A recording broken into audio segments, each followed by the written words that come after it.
Hello, hello. So today's chapter is kind of built on the last one, which was back testing and the idea of why back testing is important.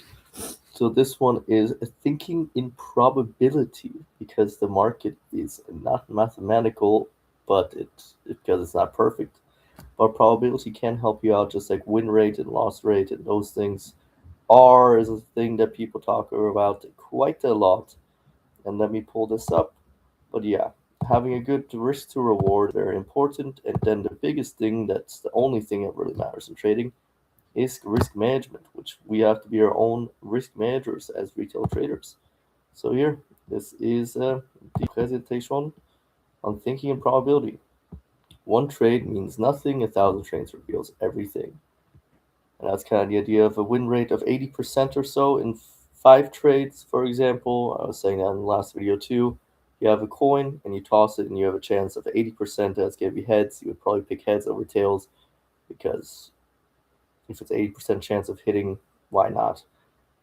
Unless you want to go against your odds, which wouldn't make quite a lot of sense. But yeah, it's not like you win or lose. That's the thing too of gambling. You don't have odds in those kind of ways, right? That's why trading is way better than actual gambling. It's like the market will either go up or it will either go down. You have all these kind of things you can use in your favor.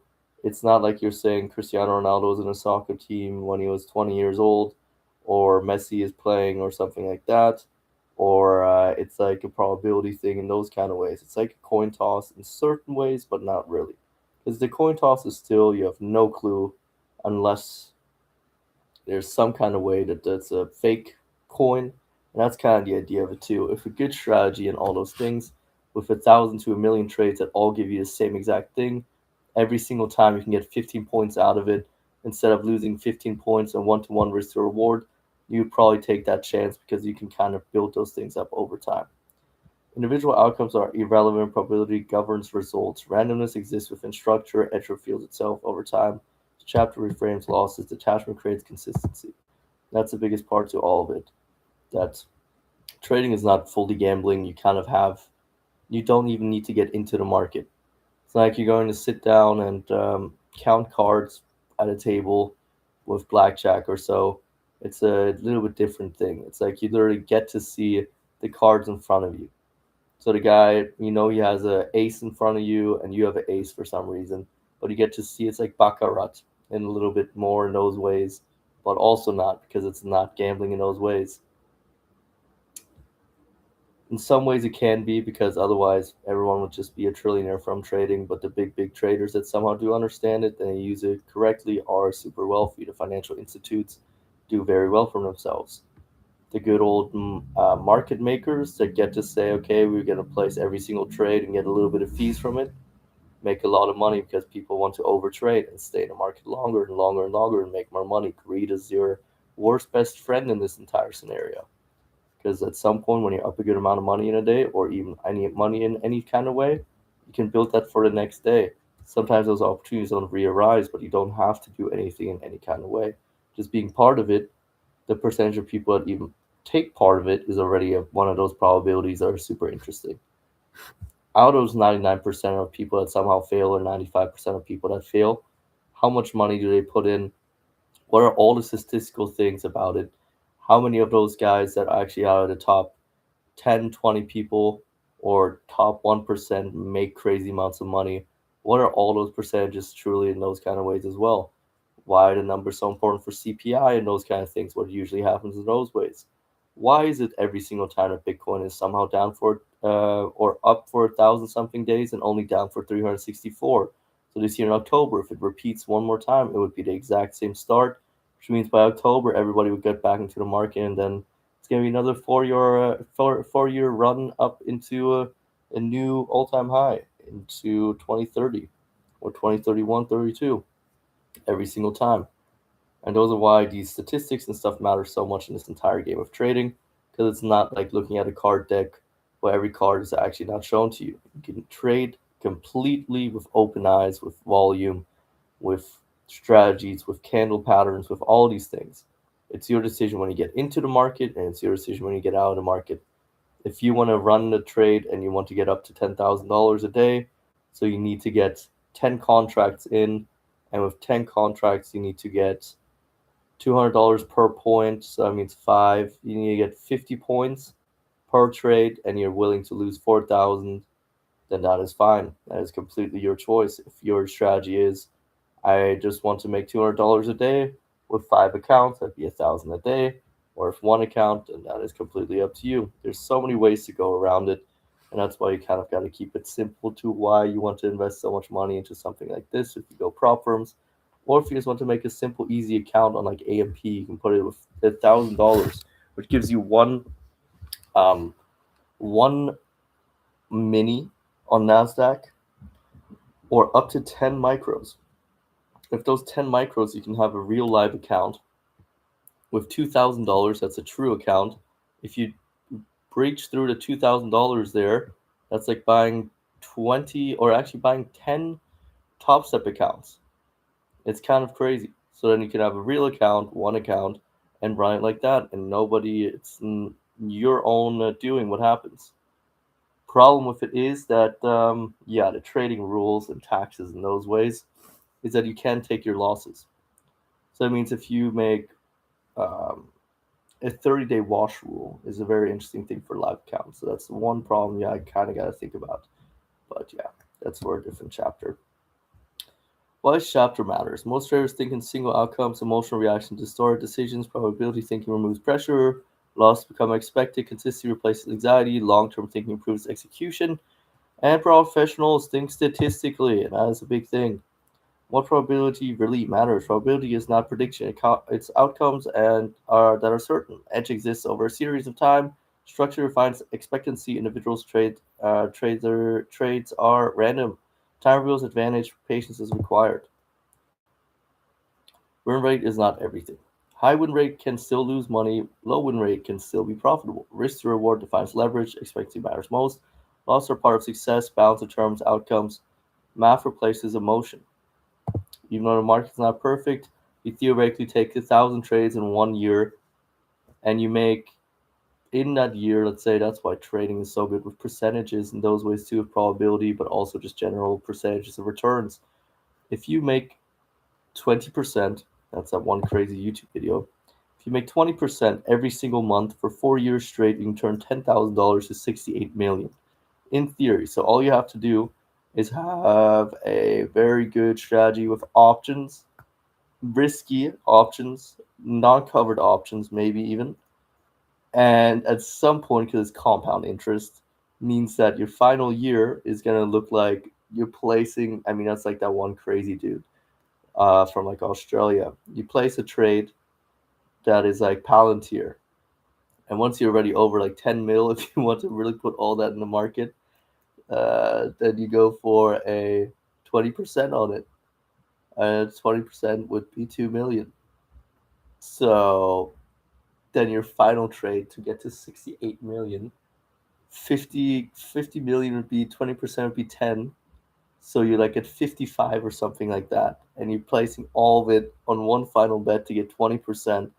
So if you just place it kind of correctly, you don't want to deal with too much data in those kind of ways. You just gotta go for something like you wait for Trump to talk about Dell computers, and then you place that kind of position.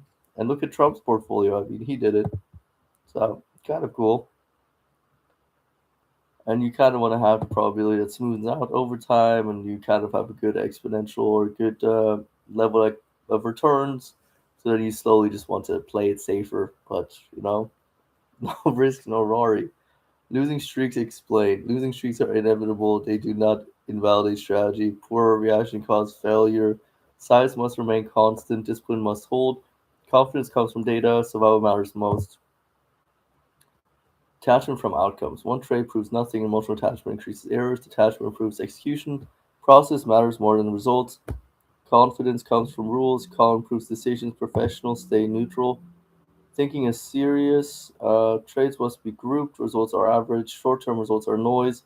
Long-term results show truth, and patience is required to get to those results. Probability and risk. Risk defines survival. Probability defines expectancy. Size amplifies. Variance. Small risk smooths outcomes. Discipline protects edge. Longevity reveals success and control is essential. Think about that. If you yearly did that again, so the idea would be 48. So if you get 28%, or if you have $10,000 and you get 20% for 48 years straight, so from when you're 20 all the way up to 68, kind of crazy.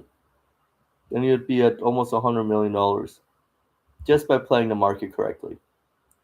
So taking bets on, let's say, for example, Microsoft with a crazier options play, even though you kind of got to calculate data and all those kind of things in. But during the year, if you buy it at this exact price point, like a Tesla play or so, and it goes up a certain percentage, like, yeah, it just depends on all of the decay of options and all those things. It's kind of crazy in those ways. But say it's at $300, and Michael Burry just said it's going to go up to 700, which would be a double of its market cap by 2028. Then what would that be? It would be a $5 trillion company again, which is okay with OpenAI coming out and those kind of things by 2028. 20%, so you would have to get 60% out of it, but then also you want compound, so that means you would want to get like now almost 70-80% out of it in the next 3 years. And that's already your next 3 years an entire perfect options play. But not financial advice, but that's kind of an example of it.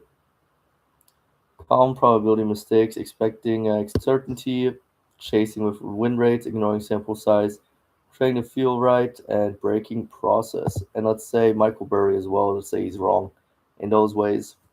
He could take his $980 million and just roll over one more year and say from this point until then he can still get more gains. And his famous story is, of course, that he can handle all this liquidity on the side and keep rolling his contracts and keep rolling them over and over to the next years if he was for some reason incorrect. Kind of crazy.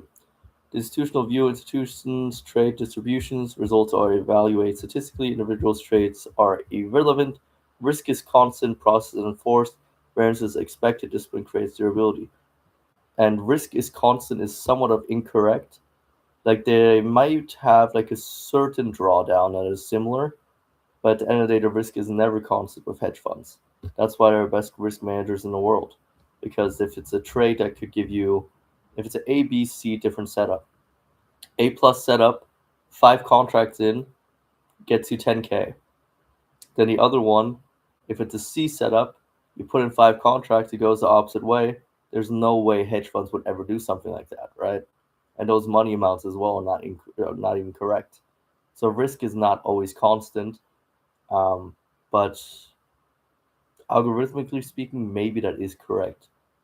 That they do play that game where they do put enough money in that the hedging is always the same exact thing, and the risk is at some point they always take it out in those kind of ways, and they play with a certain allocation. But some years they allocate more, some years they don't, so that's a difficult one. But to an extent, it is correct. Probability and psychology. Probability reduces fear, loss feel normal, confidence stabilizes, emotional swings decrease, patience improves, discipline strengthens, psychology follows structure. Probability in practice, define risk per trade, execute consistently, record results objectively, review in batches, adjust only with data, ignore short-term noise. Some months maybe your trades don't work at all. Some months they work like the best it's ever been, and that's kind of the entire idea of everything as well. And you just gotta trust the process over time. Thinking like a professional, professionals accept uncertainty, they manage risk relentlessly, they trust data, they detach from outcomes, they think long term, they execute consistently, they survive. One trade means nothing, edge exists over time, variance is unavoidable, detachment improves execution, probability replaces emotions, and discipline reveals results. Professionals think statistically. And yep, this is the chapter about probability and why it is so important in the long term to kind of go down that route. There is a lot to it, and generally, a market is a very risky play environment. but it's not gambling because you do have everything in front of you that you could use. It's just how you interpret it, how you can read the market. Maybe you can even predict certain things like, okay, today is the 4th of July, or yesterday, or 2, 3 days ago. So today, for some reason, something big happens in the United States and the market goes up or the market goes down. People psychologically are more excited during Christmas times, Christmas rallies, crypto, those kind of things, kind of random things. But if you see volume pop into the market, other things as well, they all kind of start adding up into one batch. And those are informations you can play with, you know. And those are the things about probabilities and why the market is a very, very fun place to spend a lot of time in, kind of delve into. And yeah, in the long term, it does pay out to have a little bit of financial literacy in those kind of ways. And there's one great guy on Instagram, of course, a Nicholas Crown guy that is unreal with what he says about everything.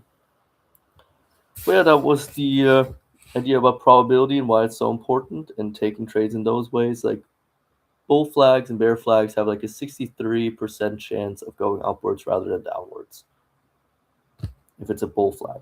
If it's a bear flag, opposite. So that's why it's good to know those kind of things as well. And then you can also ask ChatGPT or Claude and run it right on the side of your screen and use everything in those ways, or slowly start automating once you have a good high probability trade setup. All those things start adding up over time. But yeah, that's all to the idea of thinking in probabilities. And I wish you guys a great day. If you have any questions, leave it in the comment section. And God bless. Have a good one. Pew, pew, pew.